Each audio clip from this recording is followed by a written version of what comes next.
Please welcome to our Light the Fire stage, Helen Mency. Good morning, everyone. First, I'd like to thank Mr. Connell Coffey and Proceed to Lead for the opportunity to be standing before you on this morning.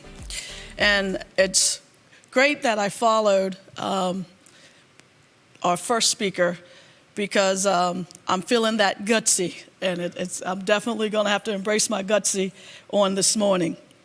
The theme for this year's conference is turning vision to action. I believe that turning vision to action begins with establishing goals and then working on accomplishing them. As you accomplish those goals, you will find that you're moving that vision to reality.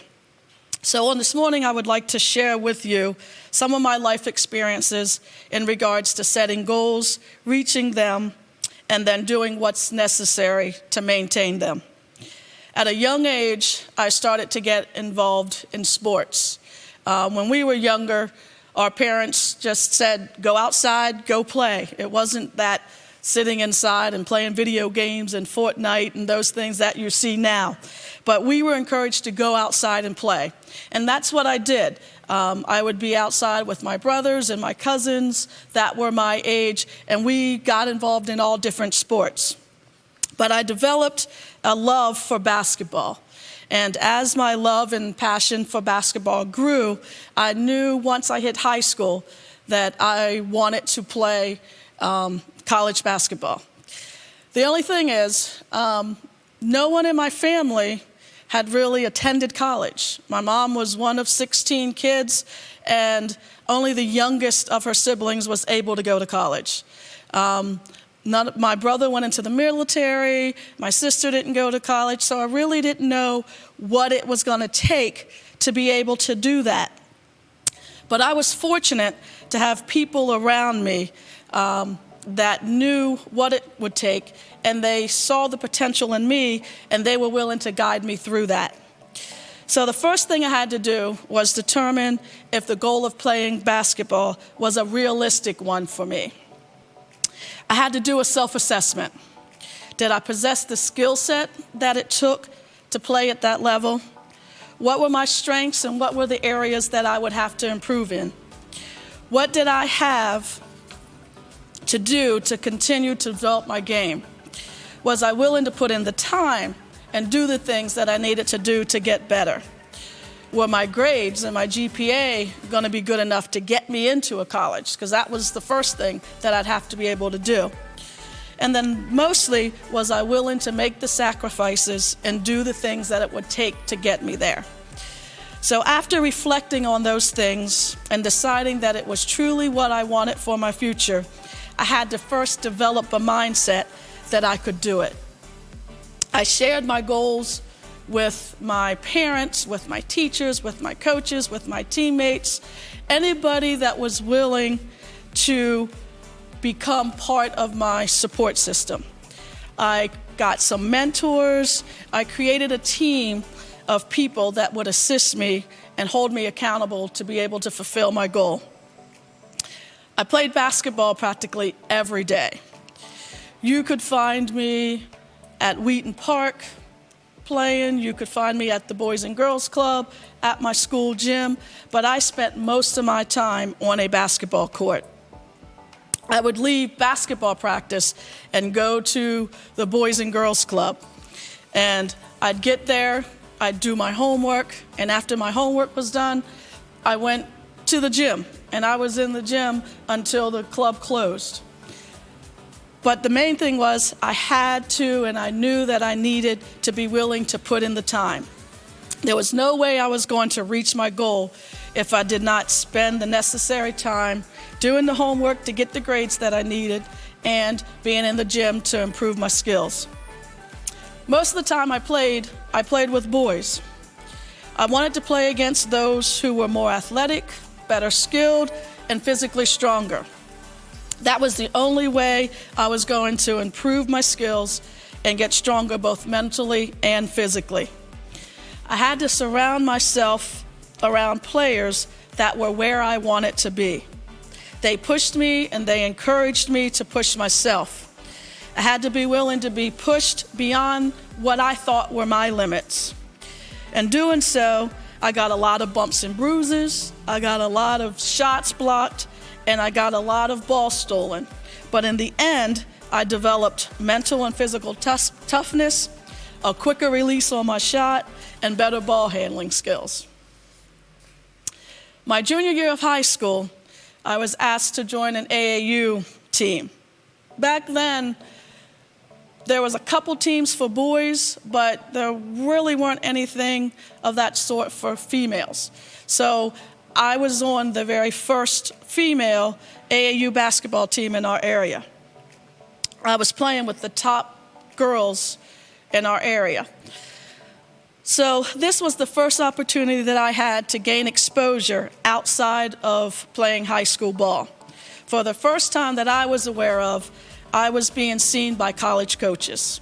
This was a big step in reaching my goal of becoming a college ball player. This allowed me to gain exposure and my coaches to begin networking with college coaches on my behalf. Along with playing AAU, I attended summer camps and clinics. If I was going to be recruited to play at the next level, I had to market myself and show the college coaches what I had to offer their programs. I had to show them what I brought to the table. Some college coaches that were interested maintained contact with my high school coaches. They reviewed my stats.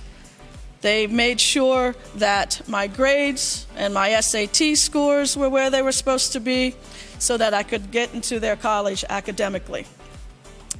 For the next 2 years, I continued to do things that I needed to do, but the main thing was I had to be consistent with doing them.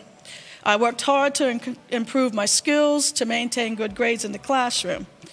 I was able to have success in the classroom and on the court my high school years. I ended high school with a state championship my junior year. We advanced to the state championship my senior year, but lost.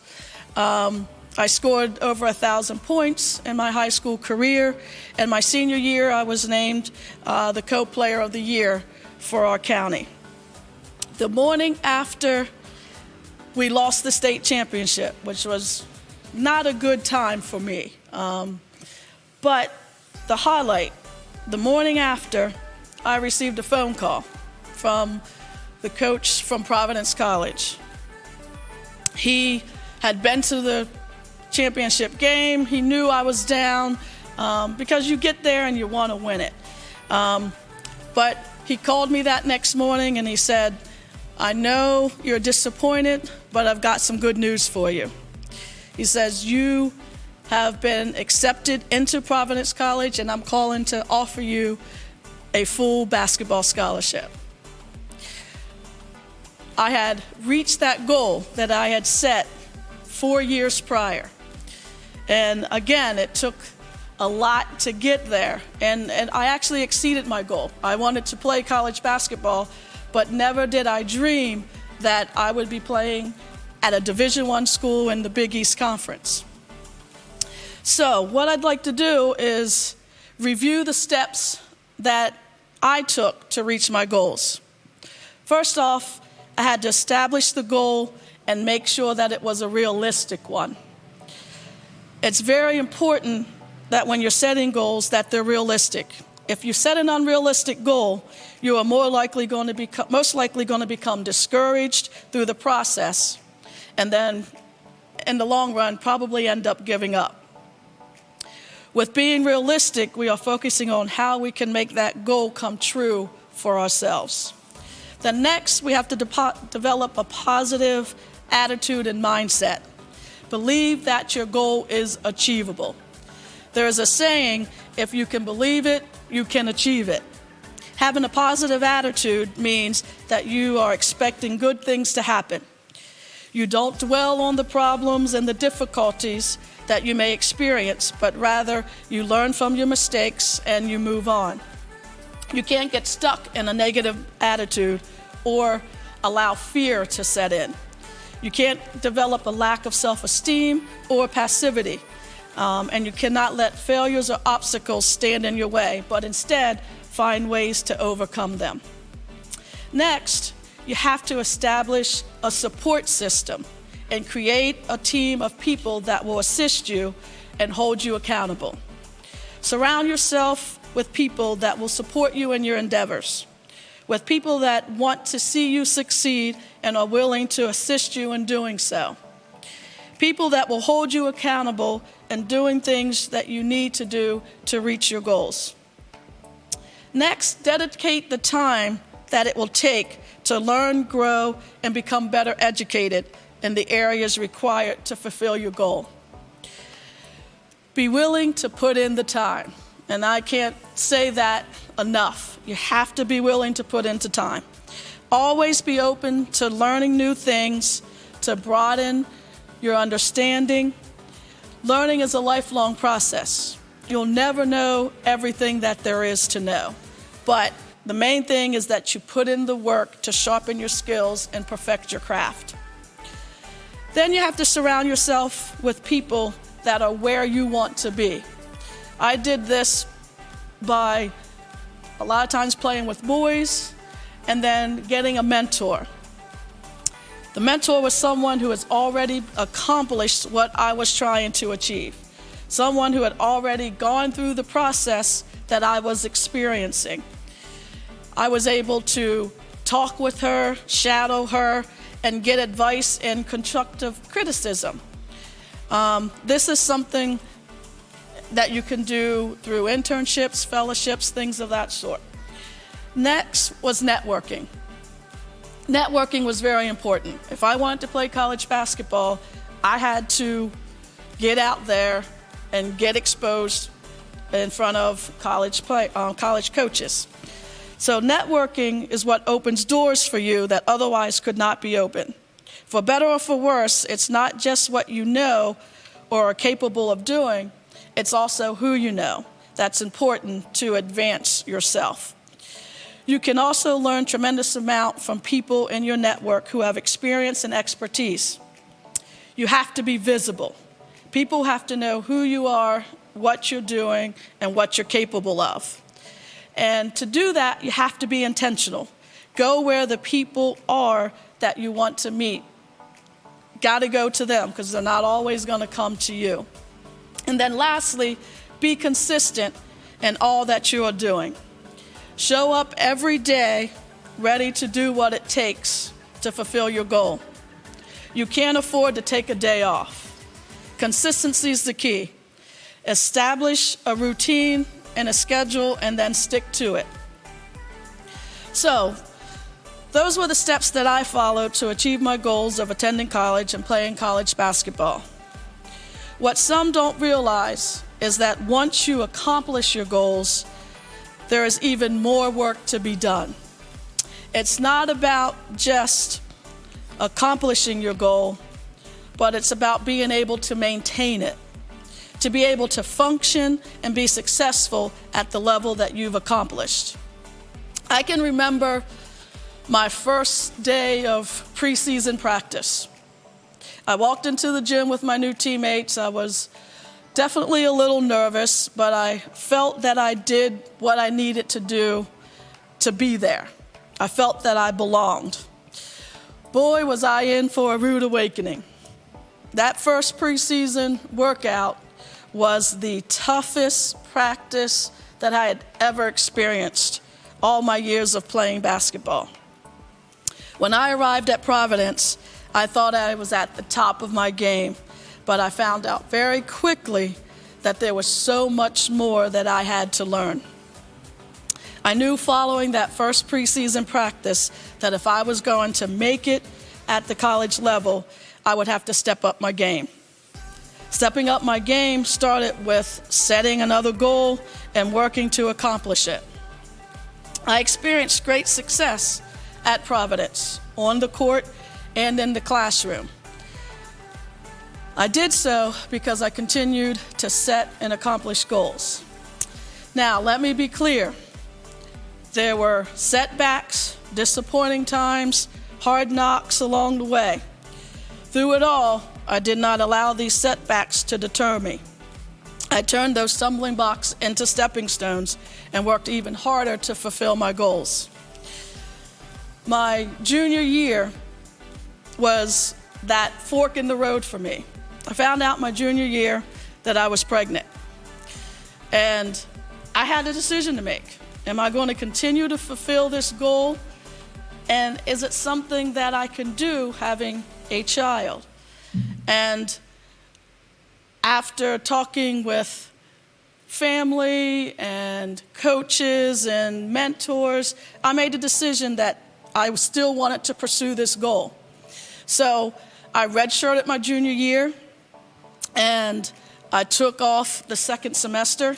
During that time off, I got married, I had my child, and 2 weeks after having him, I was back in the gym.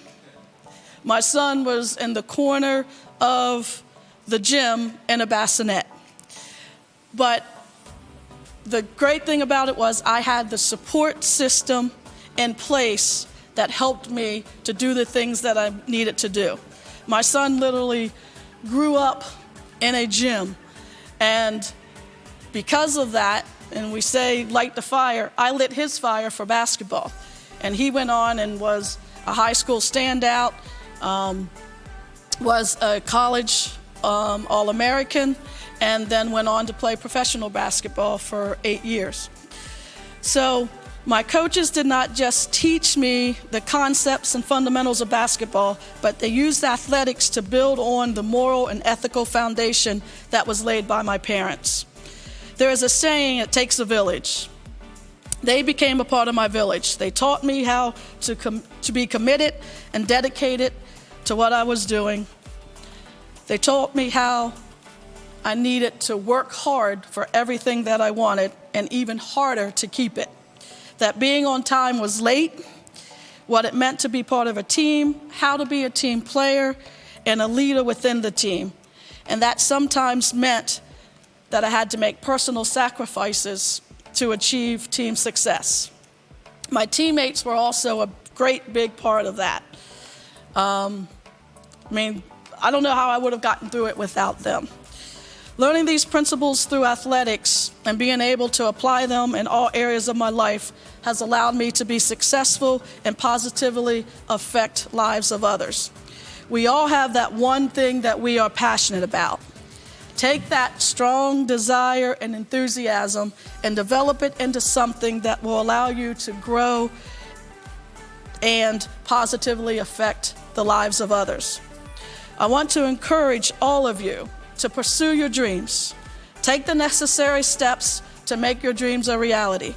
You can accomplish anything that you put your heart, mind, and energy into. I shared some of my story with you on today, and I encourage you to begin to write your own. It starts with an achievable goal and a made-up mind. So what are you waiting for? I want to close with this. Once you have lit your fire and it is burning bright, be the spark that lights someone else's. In other words, pay it forward. I said before that it takes a village. Be willing to share your life experiences, both successes and struggles, with someone else. Be the light at the end of someone else's tunnel. There are so many ways that you can do so. Volunteer, mentor, coach, just are a few. There are so many people out there that are looking for someone to pour into them. I know that I would not be where I am today if my parents, mentors, coaches, teachers, teammates, counselors were not there to take the time to lead, guide, and support and direct me. I therefore strive every day to make a difference in the life of someone else. Help them to put their vision into action and make their dreams a reality. Light the fire. Thank you.